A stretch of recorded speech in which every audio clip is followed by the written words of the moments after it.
ফেনী সদর উপজেলার ছনুয়া ইউনিয়নের আব্দুল কুদ্দুস সৌদি আরব থেকে দেশে আসেন উদ্যোক্তা হওয়ার স্বপ্নে।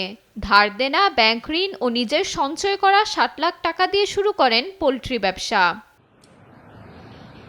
২ বছর ভালো চললেও গেল ২৩ আগস্ট আকস্মিক বন্যা কেড়ে নিল তার খামারের ৩,০০০ লেয়ার সহ ব্রয়লার ও সোনালির ৫,০০০ মুরগি।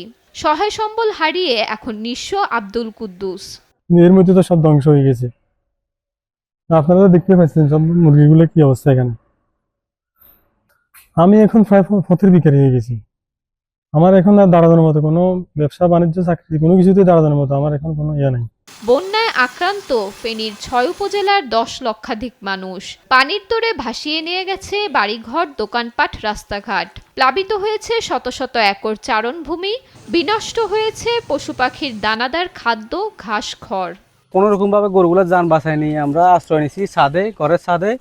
ওইখানেও গরুর ঘাসের ব্যবস্থা নাই, কোনো খাদ্য নাই, পানি নাই, পরিষ্কার পানি নাই।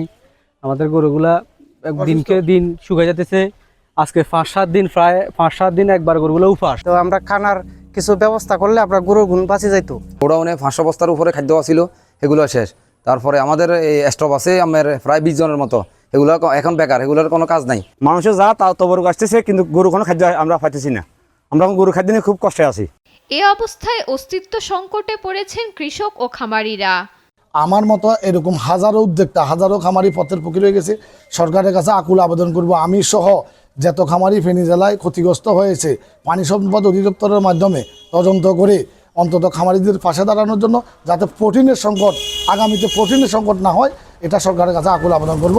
এবং অনেক খামারির অনেক টাকা লোন আছে, ব্যাংকে লোন আছে, লোনের বিষয়গুলো আপনারা দেখবেন, সরকার দেখবে, এটা আমরা আশাবাদ করি। প্রাণী সম্পদ অধিদপ্তরের তথ্য মতে ভয়াবহ বন্যা ভাসিয়ে নিয়েছে ৬৪,১৬১টি গবাদি পশু এবং মৃত্যু হয়েছে ২৩,০৪,৪১০টি হাঁস মুরগির।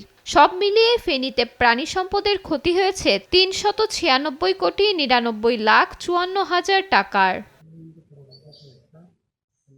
খামারিদের ক্ষতি কাটিয়ে ঘুরে দাঁড়াতে খাদ্যসহ সকল ধরনের সরকারি সহায়তার পাশাপাশি সহজ শর্তে ঋণ, পরামর্শ ও প্রশিক্ষণ দেওয়ার আশ্বাস প্রাণী সম্পদ অধিদপ্তরের। তারা যাতে ঘুরে দাঁড়াতে পারে সেই লক্ষ্যে আমরা খামারিদের মাঝে যাচ্ছি এবং তাদেরকে আমরা আশ্বস্ত করছি যে আমরা সরকারি তরফ থেকে আমরা প্রণোদনা পাইলে সেটা আমরা খামারিদের মাঝে বিতরণ করব, যাতে করে তারা ভবিষ্যতে আগের অবস্থা ফিরে আসতে পারে এবং তাদের এই যে মহৎ যে পেশা, খামারিরা যেভাবে দুধ, ডিম, মাংস উৎপাদন করতেছে, এই কার্যক্রমটাকে যেন তারা সচল রাখতে পারে। পোল্ট্রি ও ডেইরি খামারিদের টিকিয়ে রাখতে সরকারি উদ্যোগের বিকল্প নেই বলছেন সংশ্লিষ্টরা।